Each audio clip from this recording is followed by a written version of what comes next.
What is a nation? A nation appears to be a simple, even artificial thing. In the most basic way to think about nations, the nation is nothing more than a piece of land separated from other pieces by invisible lines. This is probably the way the vast majority of people think about nations. They do not consider them real in the sense that a potted plant is real, and so it is easy to think stopping people from coming into your country verges on a crime against humanity. Americans say they are America, but it is the government of a nation that gives the nation its identity. We the people claim it is the people, but a people without an organized state is easily infiltrated. It takes a government to define and defend a border. If asked what a nation is, a common response would be similar to the one provided by Grok. A nation is a collective identity rooted in shared characteristics, often encompassing culture, language, history, ethnicity, or territory, and typically tied to a sense of unity or self-governance. It's distinct from a state, which is a political entity with defined borders and government. A nation may or may not have its own state, like the Kurds or, historically, Poland during partition. The concept is slippery, its meaning shifts depending on context, history, and ideology. This position identifies a nation with a people. Israel was always considered a nation because it was a well-defined culture, though it did not always have a state. But this identification of nation with a well-defined people group is not totally accurate because the Amish are not considered a nation despite being largely self-contained and being a homogeneous group across the various parameters mentioned above. However, we can agree that the state is political more than cultural or ethnic. The state is not always a nation in the sense given above. But perhaps the state and the nation have more in common than we recognize. The state may have compromised what a nation is, due to politics. We know most nations are ancient, natural, and rooted in deep, almost biological ties like ethnicity or kinship. Nations are often seen as organic, eternal communities bound by blood and soil. Critics argue this view romanticizes history and ignores how nations are constructed over time. But few will argue that a nation is created by the state and is whatever the state decrees it is. There is more to a nation than what a state decrees. Many European nations were forced together by powerful rulers and external events that forced unity where before there was none. Yet, these unions lasted. In contradistinction, many African nations were forced to come into being by colonial powers, that were never able to become true nations or have a state that appeared coextensive with the nation. These places lack a national identity. Nations are then, often modern inventions, tied to the rise of the state, industrialization, and capitalism. Nations can and have risen from a shared language, and as mentioned, political events. However, this politicization of a nation does not work where the people do not have a natural affinity for one another. Historic enemies do not easily coalesce into a nation and will forever lack a national identity. The formation of a nation is often the bringing together peoples who stem from a common ancestor, a widely dispersed tribal group. Even when there are tribal differences, the differences are about power and concern leadership, not the rank and file. However, some nations, in modern times, seem defined by shared citizenship, values, and political principles, rather than ethnicity or culture. Think of the US or France, where the nation is tied to ideals like liberty or constitutional loyalty. This is often contrasted with ethnic nationalism and is seen as more inclusive but can struggle with cultural cohesion. However, perhaps the role of politics is overstated even in these cases. The West has an identity shared by most Western nations. As English became the language of the Western world, it became easier for a nation like America to emerge from a diverse set of European cultures and peoples. Or, perhaps we have not got to the point where we really understand what makes a people into a nation. The question is, does the Constitution of the United States hold a set of disparate people together, or has the political identity of the United States only slowed down the process of disintegration?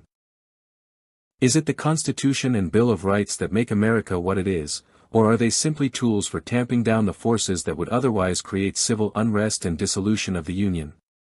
The southern states have not truly integrated into America. What of the Mexicans and other nationalities and ethnicities? Does the Constitution serve to ally these groups with the rest of America more than their country of origin reflects their identity? The America of the European countries seem united more by their shared American values, but what of Americans from other regions of the world? They neither identify with our European heritage or with American values. How much devotion to America does one have if one works in America only to send income to a foreign nation? A nation as a community of shared descent, a shared history, culture, and often language, is a view, associated with figures like Fichte and modern ethno-nationalist movements. This understanding of what a nation is, prioritizes homogeneity and can exclude minorities. It is an idea influential in places where ethnic identity drives political movements, like in parts of Eastern Europe. However, we see this same view present in America or Canada also, where local celebrations occur memorializing the country of origin's culture, food and language. It is often the case that minorities exclude themselves, identifying more with the nation they come from, than the nation that gives them a job and the resources they need to help the people back home. Globalists and their ilk believe the nation is losing relevance. The world is becoming more globalized. Thinkers like Jürgen Habermas suggest identities tied to universal human rights or supranational entities, like the EU, are overtaking traditional nations. However, the evidence suggests that national identity remains a potent force, as seen in populist surges. The idea that supranational entities such as the EU will supplant the nation appear far-fetched. Europeans do not mind being called European, but they still hyphenate the designation with their national origins. It's not just that a German wants to remain identified as a German and a Frenchman wishes to remain a Frenchman, no nationalist wants to be just European nor identified with any nation other than their own. The national identity is strong in almost all peoples. This is a truth multinational states seeking to be multicultural cannot overcome. Debates about national identity often hinge on whether nations are real, objective, enduring, or constructed, subjective, fluid. The tension plays out in history. Compare the multi-ethnic Habsburg Empire's collapse to Japan's enduring ethnic homogeneity. Data from the World Values Survey shows most people still identify strongly with their nation, but globalization and migration are shifting how nation is defined, especially in diverse states.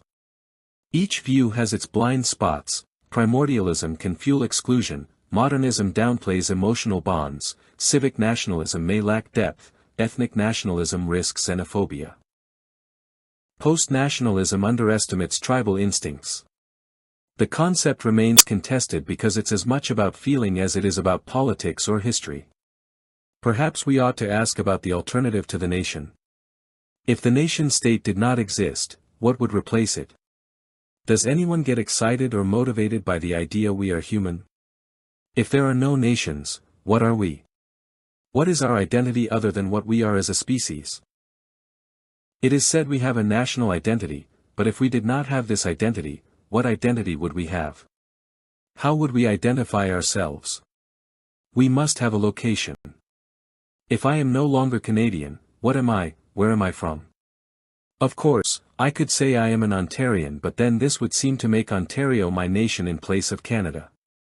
It would not eliminate the idea of nationhood. It would only change the political jurisdiction that is considered to be a nation. This opens up the question as to why we need to be identified with a place. Technically it ought not matter. If we are just animals roaming the earth, what matters what part of it we inhabit or originate from? But physical factors are not what are elemental to man. We are conceptual creatures. Meaning does matter, and our place of birth has meaning to us. Our origins in a family context matter. Our history is entwined with the broader history of our people. Scientists may think we are a global race, but we are not married to the world, and it was not the world that gave us life. Our family belongs to a place and a people, and we cannot help but retain an affinity for what is familiar to us. Who we are and what we value originated somewhere even as we did. Who we are has precedence. If we like what our family does, we value our history as a family and by extension, the history of our people. This gives us a sense of identity. There may be some crucial elements of our makeup that are local in origin, and in that case, we may actually feel more affinity for a region than we do for the nation. But the region is usually dependent on the nation, because the nation is the face we show to the rest of the planet. However, we know that the nation is not a physical thing, despite its conflation with the geography of a region. A nation is, objectively speaking, no different than a city lot. The physical reality is the same. The nation is in one respect, a totally conceptual thing defined by boundaries that have no existence other than in the minds of men. Indeed, the physical features of the land could change dramatically and the nation would still remain, much in the same way humans change over time and yet still retain the same identity. Israel lost its physical land for many generations and yet still retained the sense of being a nation. So perhaps the nation, which identified with a geographical location, is not truly defined by land. Perhaps the land defines the nation only in the sense that those in the nation are a nation or have a national identity. The land could change, and the borders change without changing the sense of a national identity. The idea of a nation is tied up with the concept of an extended family, and this family is generally located in a place. Mass migration and other events have complicated things, but what is crucial to a nation is the sense of family. A nation is the interface between God and earth. The nation manifests the particular way man serves God. The family, and by extension, the nation, is not just a people related by blood. The family and nation is related by faith. There is a common bond. Our future is as tied together as our past. In this respect, the nation is akin to a church. We are a people united by faith and a sense of destiny. For the West, it is our Christianity that ties us together and turns us all into one large family. Our faith gave as a common identity and a shared ancestry. As our faith is being attacked, so is our sense of national identity.